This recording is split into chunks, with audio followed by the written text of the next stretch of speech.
A reading from 2 Maccabees chapter 6. Not long after that, the king sent an elderly Athenian to force the Jews to abandon their religion and the customs of their ancestors. He was also to defile their temple by dedicating it to the Olympian god Zeus. The temple on Mount Gerizim was to be officially named Temple of Zeus, the god of hospitality, as the people who lived there had requested. The oppression was harsh and almost intolerable. Gentiles filled the temple with drinking parties and all sorts of immorality. They even had intercourse with prostitutes there.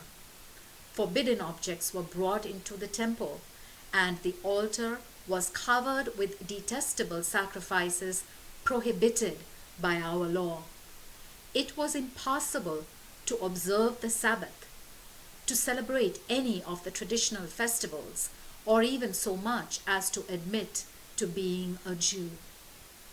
Each month, when the king's birthday was celebrated, the Jews were compelled by brute force to eat the intestines of sacrificial animals. Then, during the festival in honor of the wine god Dionysius, they were required to wear ivy wreaths on their heads and march in procession.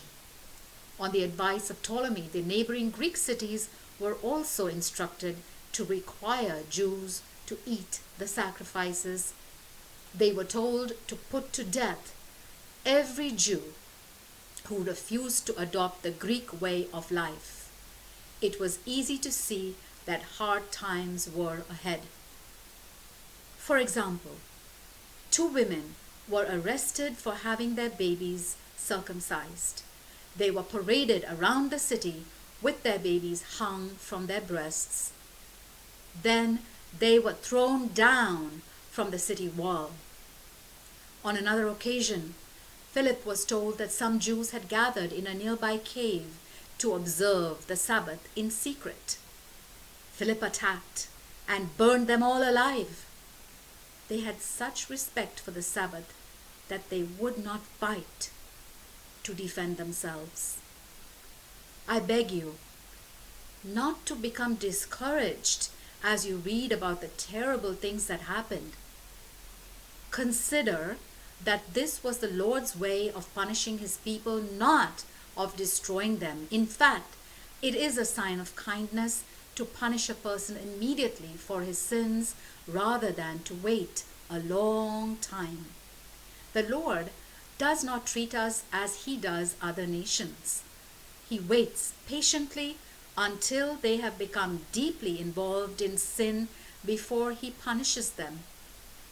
But he punishes us before we have sinned too much. So the Lord is always merciful to us, his own people. Although he punishes us with disasters, he never abandons us. I have made these few observations by way of reminder. We will now get on with the story. There was an elderly and highly respected teacher of the law by the name of Eleazar, whose mouth was being forced open to make him eat pork. But he preferred an honorable death rather than a life of disgrace. So he spit out the meat and went willingly to the place of torture, showing how people should have courage to refuse unclean food, even if it cost them their lives. Those in charge of the sacrifice had been friends of Eleazar for a long time, and because of this friendship, they told him privately to bring meat that was lawful for him to eat.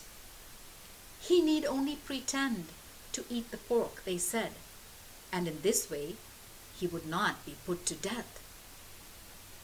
But Eleazar made a decision worthy of his gray hair and advanced age. All his life he had lived in perfect obedience to God's holy laws. So he replied, "Kill me, here and now.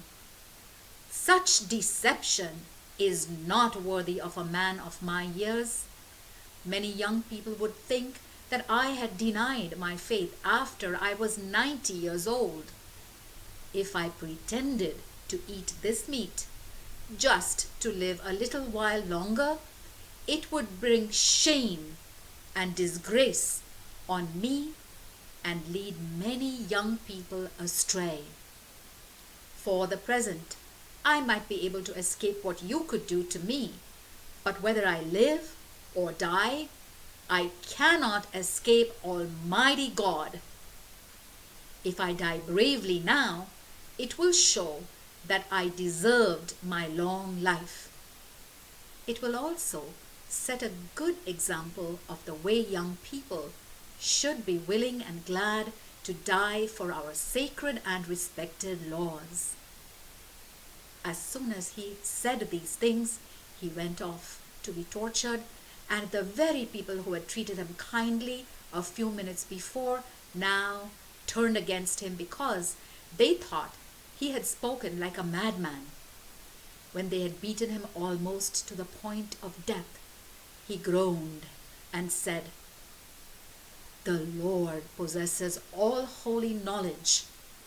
He knows I could have escaped these terrible sufferings and death. Yet he also knows that I gladly suffer these things because I fear him." So Eleazar died, but his courageous death was remembered as a glorious example not only by young people, but by the entire nation as well. The word of the Lord.